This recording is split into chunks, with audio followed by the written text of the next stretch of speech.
მოგესალმებით პატივცემულო რადიო მსმენელებო, მივესალმებით ჩვენ ტელემაყურებლებს. დღეს შაბათია და ტრადიციულად ორი თვიანი, ასე ვთქვათ, პაუზის შემდეგ დაგიბრუნდით მე მანანა ნიკოლაიშვილი, ჩემი საავტორო გადაცემით განათლების რეფორმის კვალ და კვალ. მოგეხსენებათ, მე გავედი შვებულებაში, გამოგემშვიდობებთ 1 აგვისტოდან და შემდეგ სასწავლო წლის დაწყებასთან დაკავშირებით ვაპირებდი გამოსვლას, მაგრამ რადგანაც იყო საარჩევნო, ასე ვთქვათ, რეჟიმი, ტელევიზია იყო გადართული საარჩევნო, ასე ვთქვათ, ბადე იყო აწყობილი და დამთავრდა არჩევნები და ვხსნით ჩვენს წლევანდელ სეზონს. დღევანდელი ჩვენი გადაცემის თემა არის COVID ტერორისა და COVID ფაშიზმის ფონზე ეგრეთ წოდებული ნებაყოფლობითი ვაქცინაცია. გადაცემის სტუმარი ბრძანდება ბატონი ზვია ტომარაძე, ორგანიზაცია ერი და სახელმწიფოს ხელმძღვანელი. დიდი მადლობა ბატონო ზვიად, რომ გამოძებნეთ დრო და მობრძანდით. დიახ, დღევანდელი ვერაფრით ვერ აუვლით ახლა დღევანდელ სიტუაციას, საშინელება ეს ბათუმის ტრაგედია და თითოეულ ოჯახის წევრს და თითოეულ ოჯახს და სრულიად საქართველოს უსამძიმრებ ამ მდგომარეობას და ერთადერთი რაც შეიძლება მოვითხოვოთ ჩვენ, რომ სათანადო გამოძიება უნდა ჩატარდეს, უნდა დადგინდეს მიზეზები, რომ ეს ყველაფერი საჭიროა იმისათვის, რომ ხელმეორედ აღარ განმეორდეს ასეთი რამ.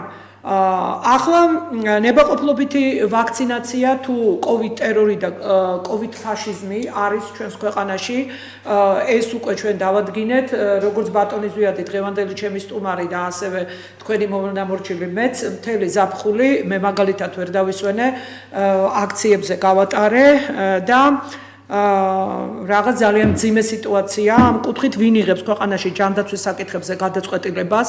პარლამენტი, რომელიც საერთოდ არ ჩანს და არა და პარლამენტი განსაზღვრავს ქვეყნის საშინაო და საგარეო პოლიტიკას, მთავრობა, სამინისტრო, თუ ვინ იღებს?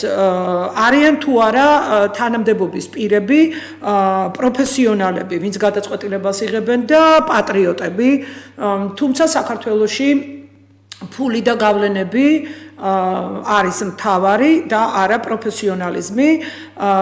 მე როგორც ვაფასებ, ჩემი შეფასება ასეცია, არაპროფესიონალები და არაპატრიოტები არიან. ჯანდაცვის სისტემაში ბევრი არაპროფესიონალია და არაპროფესიონალიზმი კლავს და არა COVID-19. 4 ტალღა გაიარა ქვეყანამ და აქედან ვერც ერთი ტალღა ვერ გააჩერეს. შეჩერებაში იმას გულისხმობ, რომ უზარმაზარი, ასე ვთქვათ, დანაკლისით გამოვედით და გვიკვდებიან ადამიანები და რატომ ხდება ეს უმეტესად ეს ტალღები და ყველაზე დიდი ასე ვთქვათ ადამიანური რესურსების დანაკარგი არის სხვადასხვა დონის არჩევნების წინ და მასშტაბური სხვადასხვა სახის გამოცდებს ატარებენ. ხალხო თუ ქორწილების და ქელეხებში რაღაც 100 კაციან სუფრებზე და 80 70 კაციან სუფრებზე არ შეიძლება შეკრება, 80 და 100,000-იანი გამოცდების ჩატარება შეიძლება? ეს იქნება ერთიანი ეროვნული გამოცდები, მასწავლებელთა გამოცდები, მერე პროფების გამოცდები, მაგისტრანტების გამოცდები, გრანტის ასამაღლებელი გამოცდები შეიძლება? ვკითხულობ, ამ მთელი ეს საარჩევნო ბატალიები შეიძლება? ყოველდღე გვიცხადებენ დიდ ციფრებს ამ გარდაცვლილი ადამიანების, მაგრამ მდგომარეობის გამოსწორებას არავინ ფიქრობს. ვინ იღებს პასუხისმგებლობას ასეთ მძიმე შედეგებზე? არავინ. ჩვეულებრივად აგრძელებენ, თითქოს მათ არაფერი არ ეხებოდეს და პირველ რიგში პასუხისმგებლობა უნდა აიღოს იმ თანამდებობის პირებმა, ვინც მართავს აღნიშნულ პროცესებს.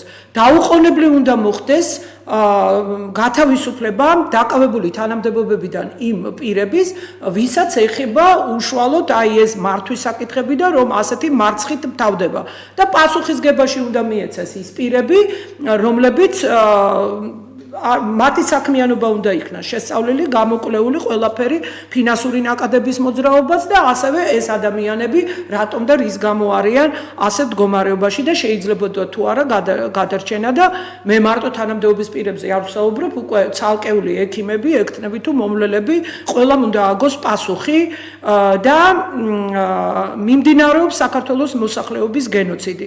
მე ვეკითხები ხელისუფლებას, თუ 84, 82, 80 40-30 ადამიანი გვეყუპება ყოველდღე, რატომ არის ქვეყანაში ყველაფერი გახსნილი და თქვენ თვითონ ამბობთ, რომ 3% ან 4%-ზე ნაკლები უნდა იყოს დაინფიცირების კოეფიციენტი და როდესაც თქვენ გახსენით მთელი საგანმანათლებლო სისტემის 4-ვე საფეხური 7%-ზე მეტი იყო, ხოლო ერთი დღის შემდეგ 8.3% იყო.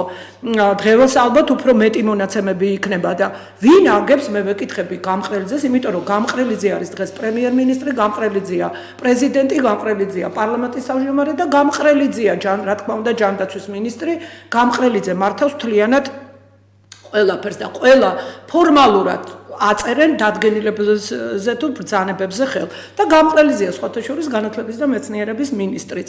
იმიტომ რომ რექტორთა საბჭოს ხდომა რო ჩატარდა, გამყრელიძე გახდათ იქ მიბრძანებული და გასცა რეკომენდაციები, განამტკიცა და რექტორების კითხვებს უპასუხა. და ახლა აანონსებს გამყრელიძე და მის ჯგუფი მეხუთე ტალღას. ქვეყანაში ვითომ მიმდინარეობს ნებაყოფლობითი ვაქცინაცია. სინამდვილეში მიმდინარეობს ადამიანების დაშინება, ტერორი, სამსახურებიდან გათავისუფლება, სტუდენტებისათვის განათლების მიღებისა და მისი ფორმის არჩევის უფლების აკრძალვა და შეზღუდვა და ერთი სიტყვით კოვიდ ტერორი და კოვიდ ფაშიზმია გაბატონებული ჩვენ ქვეყანაში. მთავრობა დგამს კანონსაძნააღმდეგო ნაბიჯებს, მაგალითად ვაქცინაციის ლატარიის შემოღებით, ექიმისა და ექთნის 20-ოდე ლარის გამოყოფა, 8 ლარი და არ ვიცი, ბიოეთიკა საერთოდ ხალხო გაგიგიათ ხელისუფლებას მიმართავ. ბიოეთიკის ნორმებს რო არღვევთ, საერთაშორისო სამართლის ნორმებს რომ არღვევთ, რაზეც მიერთებულია ჩვენი ქვეყანა და კონსტიტუციას რომ არღვევთ თავიდან ბოლომდე, ეს იცით? და აცრეს 2 მილიონამდე ადამიანი ნებაყოფლობითობის საფარქვეშ და ექსპერიმენტული ვაქცინები, რაც ყველა კანონმდებლობით იკრძალება, ექსპერიმენტული ვაქცინები. და ჩვენ შემდეგში კიდევ მე ჩემ ასე ვთქვათ შენიშვნებს გავაგრძელებთ ბატონის ზვიადის ტომარაძის ასე ვთქვათ ორგანიზაციამ ბევრი იღვაწა, ჩაატარა რამდენიმე მიტინგი და ასევე შეიტანეს 2 სარჩელი. ეს სარჩელები არის ძალიან მნიშვნელოვანი საკონსტიტუციო სარჩელი და ასევე მეორე სარჩელი შეეხება ღია სივრცეში პირბადის ტარების ვალდებულების წინააღმდეგ შევიდა. აი მე მაინტერესებს ახლა ძალიან მოკლედ რაღაც მთავარი ექსპერტები ასპექტები გამოვყავი ბატონო ზვიად, მაგრამ მე თანდათანობით ალბათ უფრო გავშლით და რა სიტყვით თქვენ აი ამ კოვიდ აფერის, ამ კოვიდ ტერორის, ამ კოვიდ ფაშიზმის შეიძლება რა ვიცი, აი როგორ აფასებთ თქვენ, შეიძლება ახლა სხვაგვარად ხედავთ ბოლო დღეებში ამ ჩემგან განსხვავებულად. დიდი მადლობა მოწვევისთვის, უსამძიმრებ აი ამ ტრაგედიას, რაც დატრიალდა ბათუმში და იმედია აღარ განმეორდება და შესაბამის დასკვნებს გააკეთებენ თუ რამ გამოიწვია ეს უბედურება. თქვენ შესანიშნავად ჩამოაყალიბეთ აი ამ მოკლე დროში, თითქმის შეეხეთ ყველაფერს, რაც არის აი ამ კოვიდ თემის თან დაკავშირებული პრობლემატიკა, ერთადერთი შენიშვნა, შესწორება, რომ მექანიკური შეცდომა იყო ეს თქვენგან, მაგრამ მაყურებელი შეცდომაში არ შევიდეს, 2 მილიონამდე ადამიანი არ არის აცრილი, ეს არის 2 მილიონი აცრა არის ჩატარებული და დაახლოებით მილიონამდე ადამიანია. ხო, ისევ თქვენ, მივხვდი, მაგრამ მაყურებელი რომელიც გვისმენ შეიძლება შეცდომაში 1.700.000-ზე მეტია აცრილი, მაგრამ ნუ დაახლოებით აცრა არის ჩატარებული. ადამიანი არის 900.000 რაღაც არის აცრილი ზოგადად ადამიანი.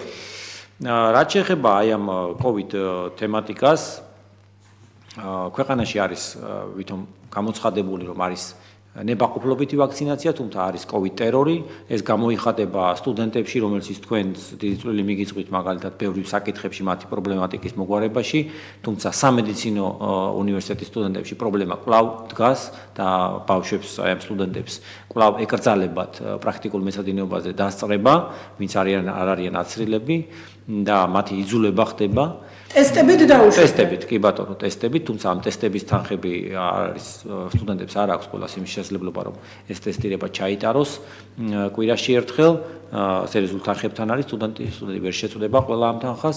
გარდა ამისა, ახლა ჩვენ ვხედავთ, რომ მოსწავლეები, რომელიც განათლების თუნდაც მხოლოდ განათლების თემატიკაში რომ შემოვიფარგლოთ, ჩვენ ვხედავთ, რომ ბავშვებს როგორ დაუშვეს უკვე ბავშვების 12 წელზე ზევით აცრა ვაქცინაციის საკითხები და როგორც ეს თავიდან იყო ზუსტად იმ გეგმით მიყვებიან და საბოლოო ჯამში ეს ჩამოწევენ ამას გვავქვებოთ, იმიტომ რომ ესენი მიყვებიან სწორად აღნიშნეთ თქვენ როგორც ჯანმოს პროტოკოლებს, გაიდლაინებს და ქვეყნის გარედან წამოსულ დირექტივებს და როგორც სხვა ქვეყნებში ხდება დაწევა, ნელ-ნელა ხდება, ერთიანად არ ხდება. შეზღუდვები ზუსტად ასე დაიწყეს. სოციალური ანექსია. დიახ, ეს გაწერილია გეგმა და ამ გეგმას მიყვებიან. ჩვენ რამოდენიმე დიდი ხნის წინ ვიცოდით, რომ ამას აპირებდნენ და უბრალოდ ეს მე ხდება ყველაფერი როგორც წამოდის დირექტივა ასრულებენ ჟეზედმიწევნით.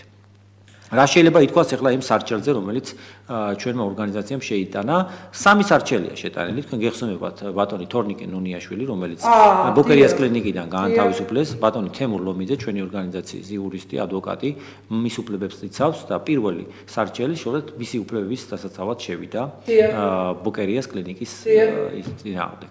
მეორე სარჩელი იყო სტუდენტების დახმარება სამედიცინო უნივერსიტეტის და ყველა იმ უნივერსიტეტის, რომელსაც აქვს განყოფილება სამედიცინო განხრით და შევიდა აი მეორე სარჩელი საკონსტიტუციო სასამართლოში ამჯერად. თავრობის დადგენილებას პრემიერ-მინისტრის დადგენილებას ორი კუთხით არის, ერთი არის დისკრიმინაციის წინააღმდეგ და მეორე განათლების უფლების კუთხით და მესამე სარჩელი არის აი სწორედ ეს საკითხი, რომელიც არის პირბადის ტარებასთან დაკავშირებით. და ზუსტად ამ შემთხვევაშიც ბატონი თორნიკე ნუნიაშვილი არის, იმიტომ რომ იგი დააჯარიმეს ღია სივრცეში პირბადის ტარებასთან დაკავშირებით და აი სარჩელი არის შესული. აი მე მაინტერესებს იცით რა, თქვენ ბრძანდებოდით სახალხო დამცველის ოფისში, მიბრძანდით მაშინ, როდესაც ქალბატონ სახალხო დამცველს ლომჯარიას ჰქონდა პრეზენტაცია, ბრჭყალებში ჩავსვათ იმ შესანიშნავი ბრძანების რაც შემდეგ ყველა ხელმძღვანელი მუშაკი სტუდენტების წინააღმდეგ და ყველა გათავისუფლებული და განათლების და მეცნიერების სისტემაში კი არა, ყველა სისტემაში მათ შორის რკინიგზა თუ ასე შემდეგ მრეწველობის სხვადასხვა დარგები თუ ყველგან იყენებენ ლომჯარიას ასე ვთქვათ ბრძანებას. აი თქვენ მაშინ, როდესაც ახდენდა ლომჯარია ამის პრეზენტაციას, მაშინ მიბრძანდით თქვენ იმის ოფისში და დაუსვით კითხვები. აი როგორ შეაფასებთ ამ მდგომარეობას, რომ ხალხს არ ყავს საერთოდ დამცველი?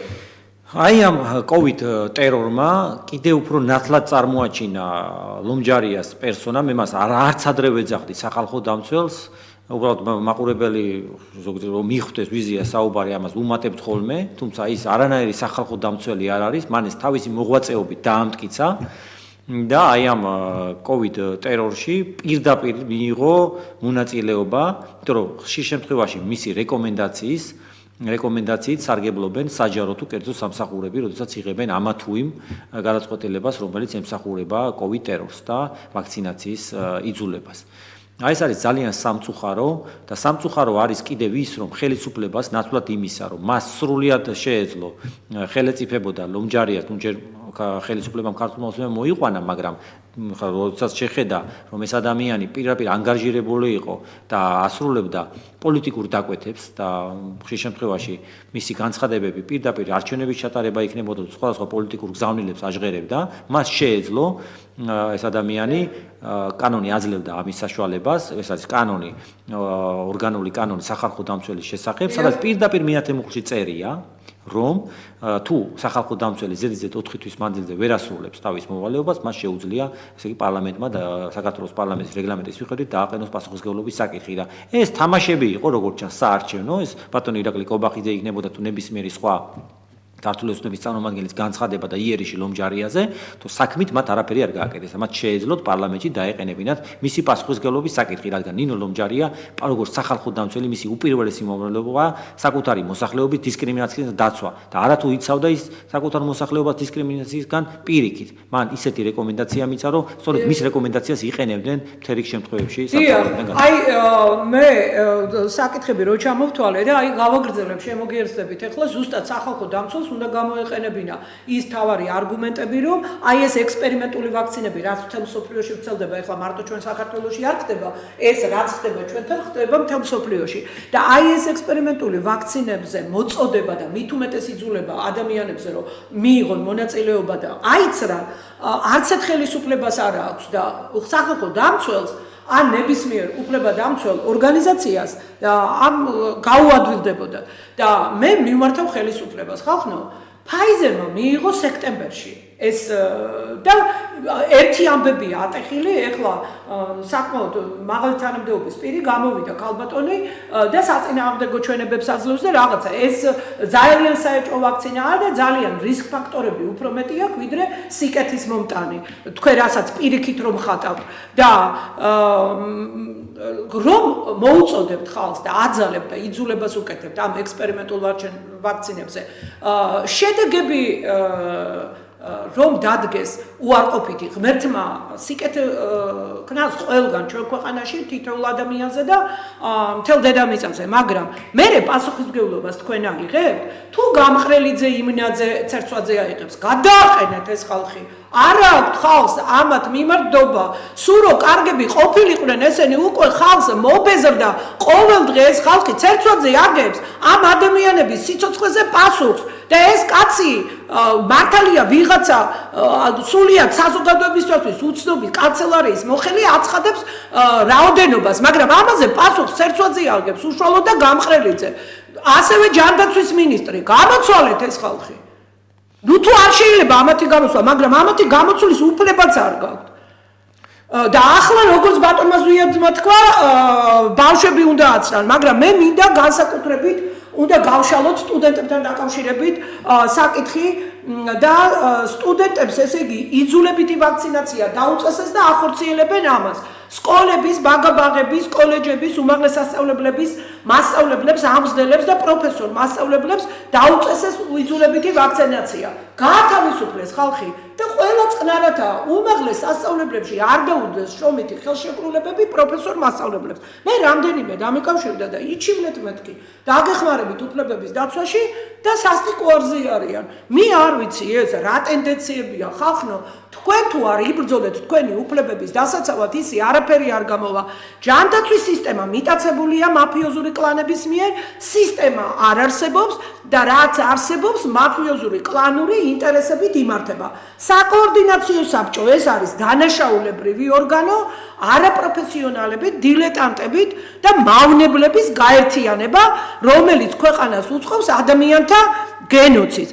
და ეხლა რატომ არ უშვებენ განსხვავებულ მეცნიერულ აზრს, რატომ საუბრობენ არაპროფესიონალები ვაქცინაციაზე, რატომ არ მიმდინარეობს იმ ექიმების და იმ მეცნიერების მოსაზრებების განხილვა და დისკუსიების გამართვა მასმედიის სხვადასხვა საშუალებებით. რატომ იბლოკება ყველა ინფორმაცია ვაქცინაციასთან დაკავშირებით, რაც საწინააღმდეგო აზრს შეიცავს, ეს ბადებს ეჭვებს უნდობლობას და ვაქცინების მიმართ, რა თქმა უნდა, სოფლიოში ახალი წესრიგი დგება, ამას აცხადებენ სოფლიო ლიდერები და რატომ არ მიმდინარეობს პრეპარატების კუთხით მუშაობა და აი ესენი, ამიტომ გიცხადებთ ხალხი უნდობლობას, არა მარტო თქვენ, მთელ სოფლიოს და იმ ხელისუფლებებს, ვინც და მთელი სოფლიო გარეთაა, მაგრამ საქართველოს მოქალაქეებს მე ვერ მოუწონებ იმ აქციელს, რომ ვინც გამოდის აქციებზე, დიდი მადლობა, მაგრამ ვინც არ გამოდის, რას ელოდებით ხალხო, თუ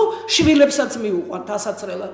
დიახ, გისმენთ, მაყურებელი გვიკავშირდება. ალო, გამარჯობათ. გამარჯობათ.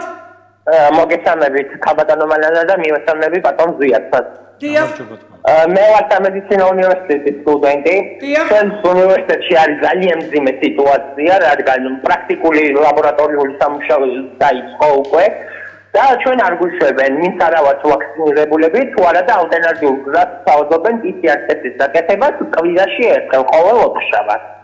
რითის საშუალებას ბევრს არა აქვს მოგეხსენებათ რაფასები აქვს PCR ტესტები და რაც ვიჩნდება და ამას ემატება რომ სხვადასხვა დაავადებები ვისაც აქვს ადამიანს და ამ პანდემიის დროს ექიმი არ იძლევა არანაირ ცნობას, მაგალითად ალერგიულია თუ არა ადამიანი და ასე შემდეგ და რომ ვითხოვთ ისტორიებს 15 წლის მერე ყველა ისტორია ნადგურდებაო ესეთი პასუხი მივიღეთ.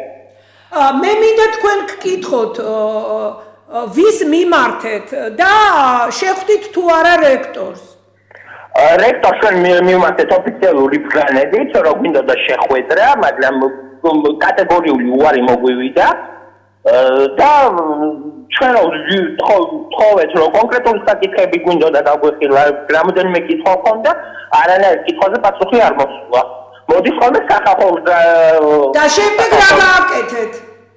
უარი მოგივიდათ, მაგრამ შემდეგ რა გააკეთეთ და რა პრობლემას წარმოადგენს სტუდენტის შეხვედრა რექტორთან? რა არის ეს პრობლემა, რატომ არის? ჩვენ გვიცხადეთ, რომ ოფიციალური განცხადება უნდა დაიწეროს, რატო რა მიზეზით უნდა შევიდეთ რექტორთან და 10 დღის ვადაში უნდა დაგიწყოს. სტუდენტს არავით არის ოფიციალური, აი ეხლა თუ გაინტერესებთ ჩემი პასუხი, მე გეტყვით მაგაზე პასუხს. სტუდენტს არავით არის ოფიციალური განცხადება არ ჭირდება რექტორთან, არანაირი ბარიერი სტუდენტსა და რექტორს შორის არ უნდა იყოს და როცა მოითხოვს სტუდენტი შეხვედრას, თუ ადგილზე არის სამსახურში რექტორი, ის ვალდებულია მიგიღოთ თქვენ და მოგისმინოთ. და მერე თქვენ რა გააკეთეთ? არ მიაკითხეთ ამ რექტორს? მივაკითხეთ რამოდენიმეჯერ, მაგრამ არ ხვდება უბრალოდ. არა მათ ამბობს რა სულელური მიზეზად ეცეს რომ აშუქდეს. და რა უნდა თხოვოთ რექტორს? უკეთეს რა თქვით? რა უნდა თხოვოთ რექტორს? რომ შეარბილოს ცოტა მიღებული ბრძანება, რომლის მიხედვითაც ან კვირაში ერთხელ უნდა ვიკეთოთ PCR ტესტები, ან არა და უნდა ვიყოთ ორჯერადაც ვაქცინირებული, იმიტომ რომ ბევრი არის ალერგიული და მაინტერესებს. იცით რა არის?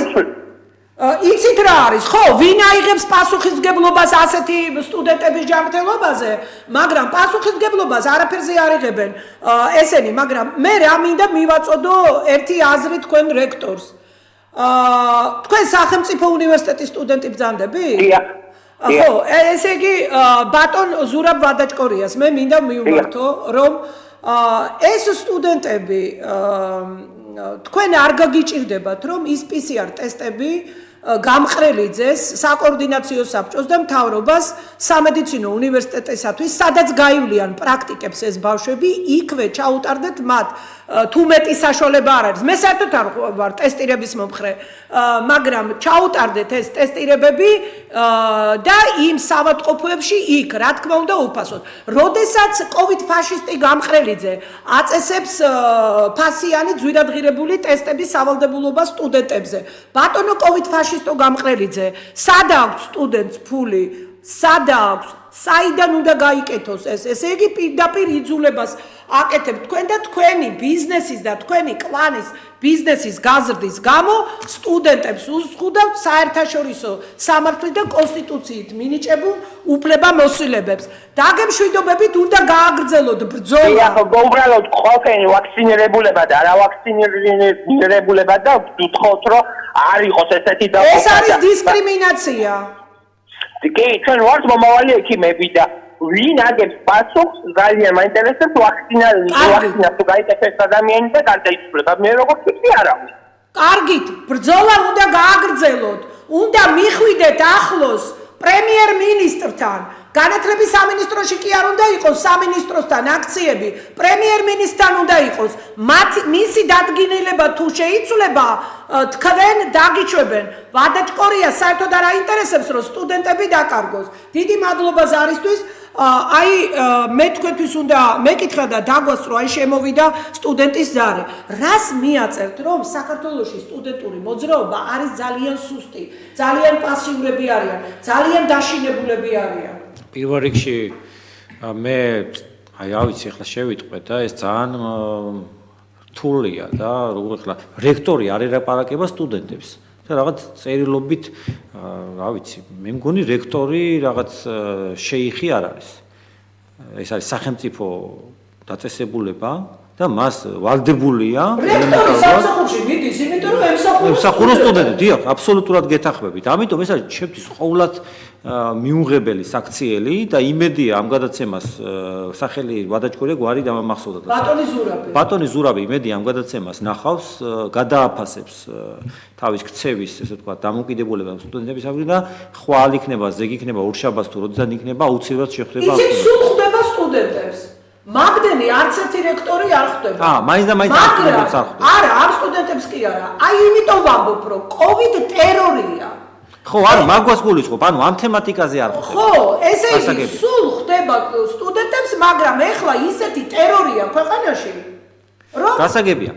აი თქვენ რას იტყვით, რატომ არის სტუდენტური მოძრაობა ასეთი სუსტი? ნუ ამას თავისი მიზეზები აქვს, იქიდან გამომდინარე, რომ ყველაფერი იღონეს, ეს ამ ხელისუფლებას ნამდვილად ვერ დავაბრალებთ, ეს არის ხელისუფლებები მანამდე და მათი ნამოქმედარია განათლების სისტემის და ასე შემდეგ და ამას წაგებული არის ფსიქოლოგია, ძალიან ხშირ შემთხვევაში იყო რომ სტუდენტური აქციების და არამხოლოდ სტუდენტური აქციების შემთხვევაში ნდობა დაუკარგეს ხალხს, იმიტომ რომ ყველა ზოგმა რომელი პოლიტიკური მიზნებისთვის გამოიყენა, ზოგმა მათით ივაჭრა და სტუდენტები იქნება თუ ნებისმიერი არასტუდენტი საქართველოს მოქალაქე, როდესაც რამე თუნდაც სამართლიანი პროტესტი არის ტარდება ქვეყანაში, ის ფიქრობს შეუერთდეს თუ არა ამ პროტესტს, იმიტომ რომ ნდობა აქვს დაკარგული. და ეს თემა, თუმცა მე ეს გამართლება ნამდვილად არ არის და ყველა სტუდენტს მოუწოდებ და ყველა ადამიანს რომ იბრძოლოს COVID ტერორის წინააღმდეგ და მე ვინ გულწრფელად აკეთებს ამას და ვინ რაღაც სხვა მიზნებისთვის ეს გამოჩნდება, ეს არ დაიმართა. იცით რა არის? მე არაერთ უნივერსიტეტში მიხდება მოძრაობა და მე რა შემნიშნე, იცით?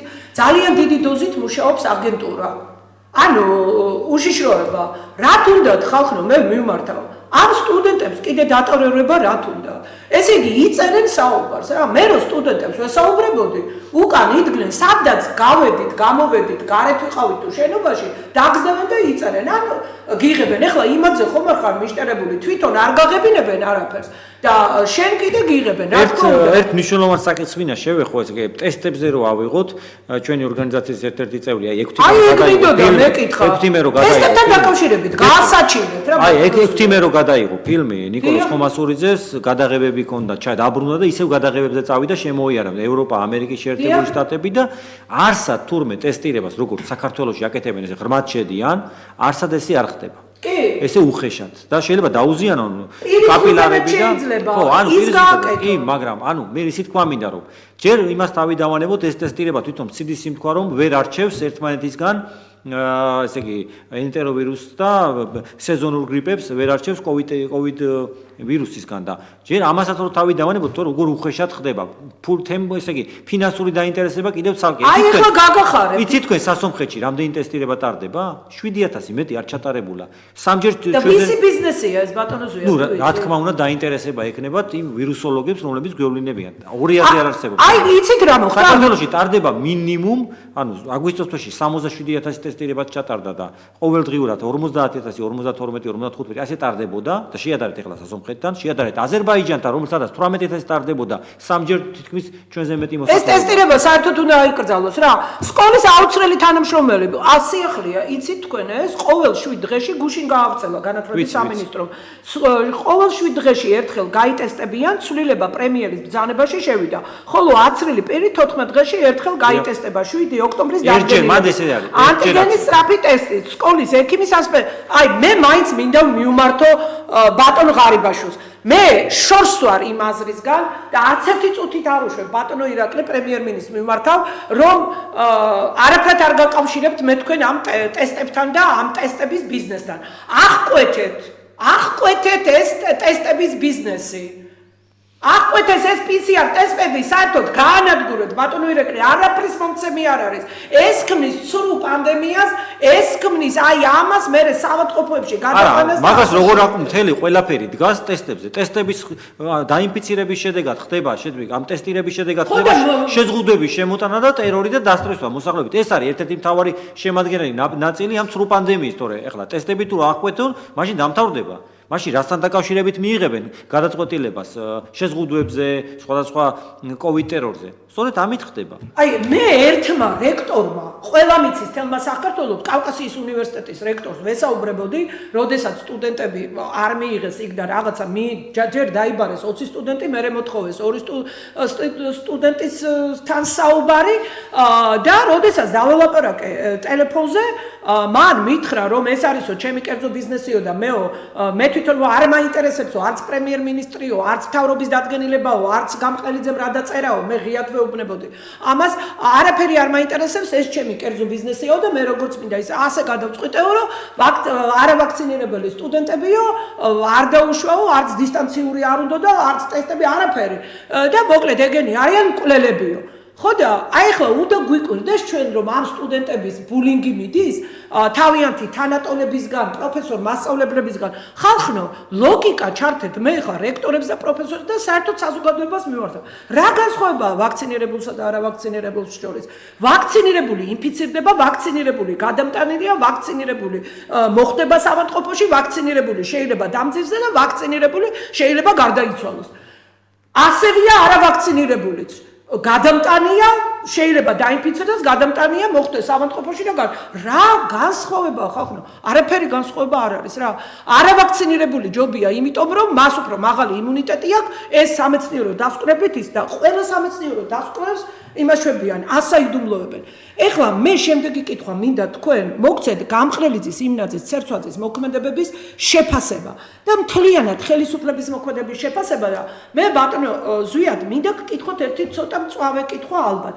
თქვენ აყენებთ საკითხს ასე რომ გამყრელიძე, იმნაძე და ცერცვაძე გამოიყვანონ საკოორდინაციო საბჭოდან და თანამდებობებიდან არ ჩამოაცილონ?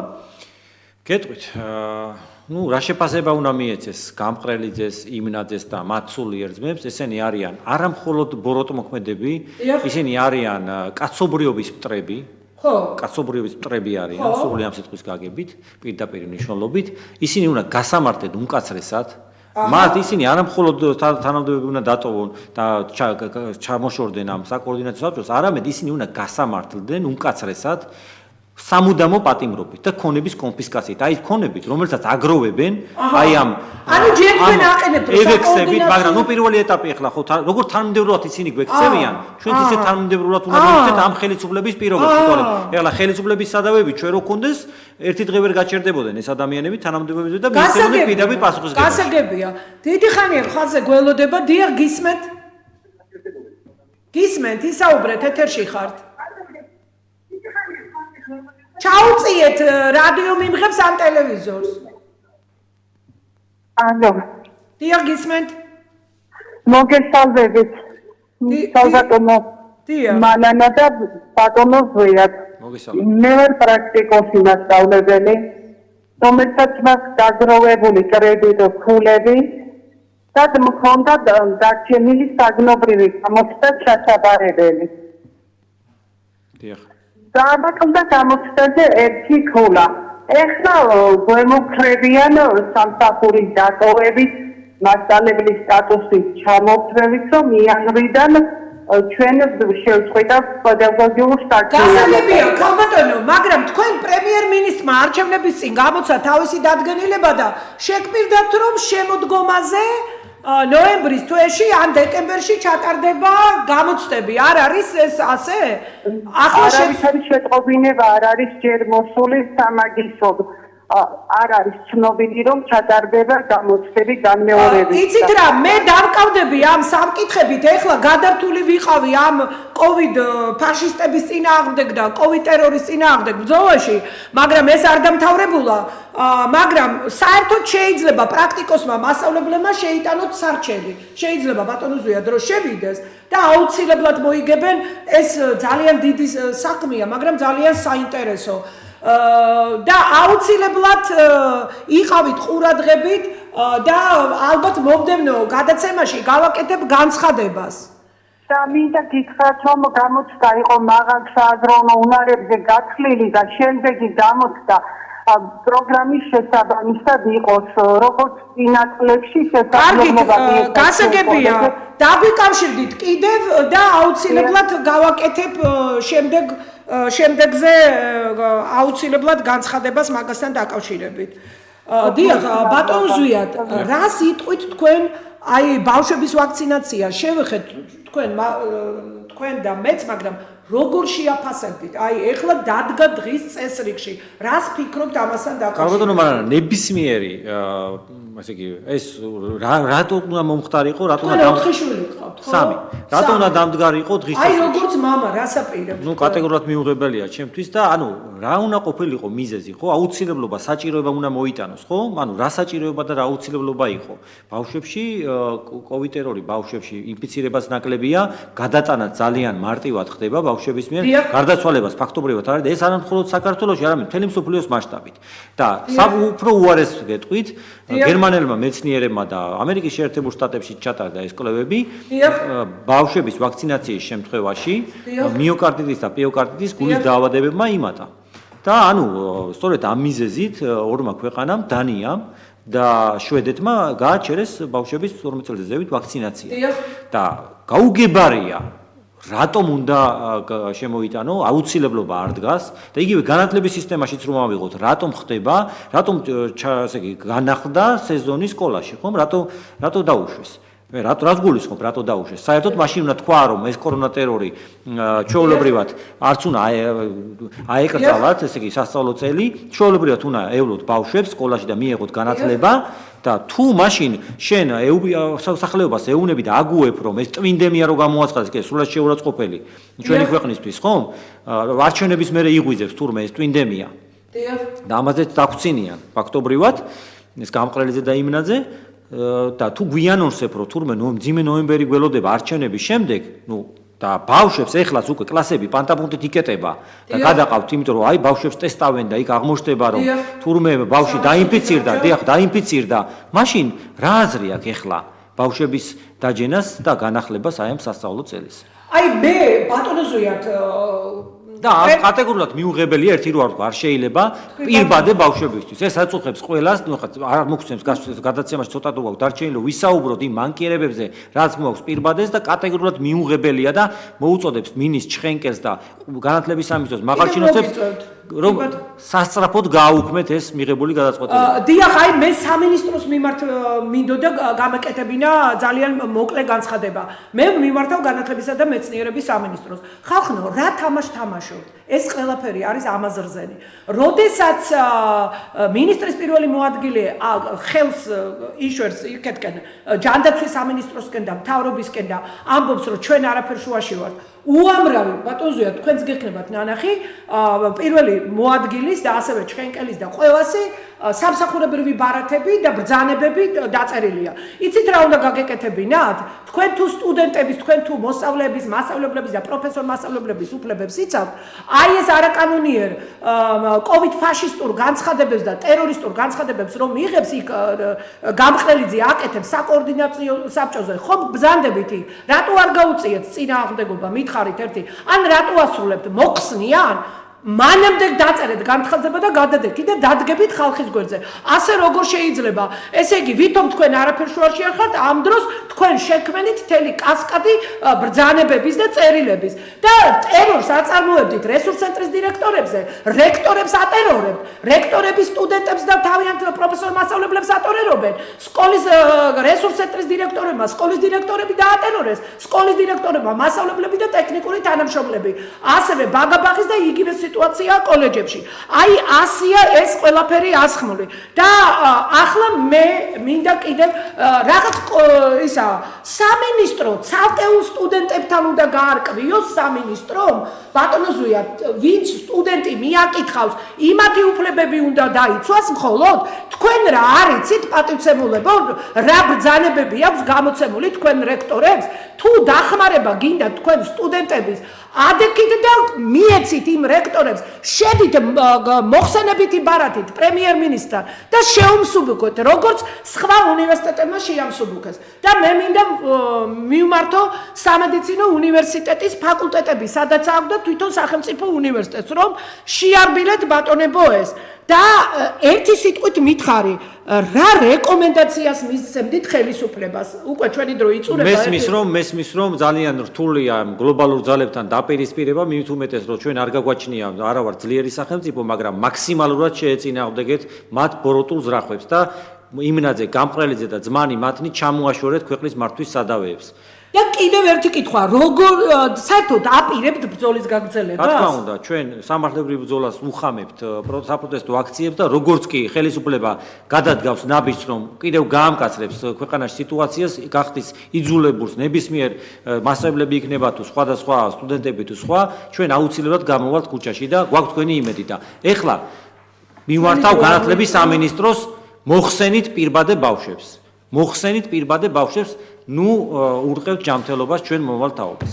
და ბოლოს რო შევაჯამოთ ნახევარი წუთი მინდა გამყრელიძე იმნაძე ცერცვაძის გათავისუფლება და ასევე საავადმყოფოს მთავარი ექიმების და ცალკეული ექიმების რაც არის სადაო საქმეები და ვიცი რომ უამრავი მოქალაქე ჩივის საკოორდინაციო საბჭოსა და იმუნიზაციის საბჭო უნდა დაშალოთ მეცნიერებათა აკადემიას მიეცეს ის უფლება აქ კანონმდებლობით რჩევების მიცემის უფლება და იქ შეიქმნას მეცნიერთა მიერ დაკომპლექტებული საბჭოები ასია ბევრ ქვეყანაში მაგალითად საფრანგეთში გაიხსნას მასმედიის საშუალებები ვაქცინის არამომხრეებისათვის ნუ იმალება მსოფლიოში ჩატარებული კვლევები და ინფორმაციები ჯანდაცვის სფერო დაუბრუნდეს სახელმწიფოს შეიცვალოს მინისტრი და ხელმძღვანელი მუსჯაკები აქ არის ჯანდაცვაზე საუბარი ასევე პარლამენტმა დაიწყოს მუშაობა ამ მიმართულებით პარლამენტში არიან პროფესიონალები ბატონი ხუნდაძე და ბატონი კახაძე შეწყდეს ზეწოლა განათლების სფეროს თითოეულ მუშაკსა და სტუდენტებსა და ბავშვებზე და ასევე მათ მშობლებზე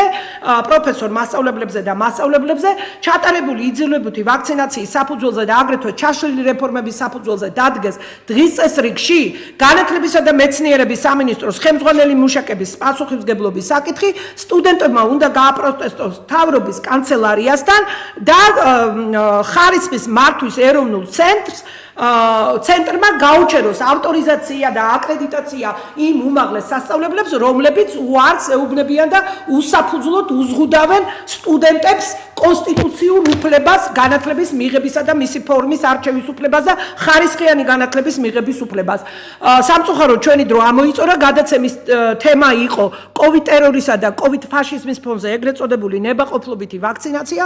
გადაცემის სტუმარი ბრძანდებოდა ბატონი ზვია ტომარაძე, ორგანიზაცია ერი და სახელმწიფოს ხელმძღვანელი, ხოლო 40 წუთის მანძილზე მე მანენა ნიკოლაიშვილი ვიყავი თქვენთან ერთად ჩემი საავტორო გადაცემით განათლების რეფორმის კვალდაკვალ. ნახვამდის მომავალ შეხვედრამდე.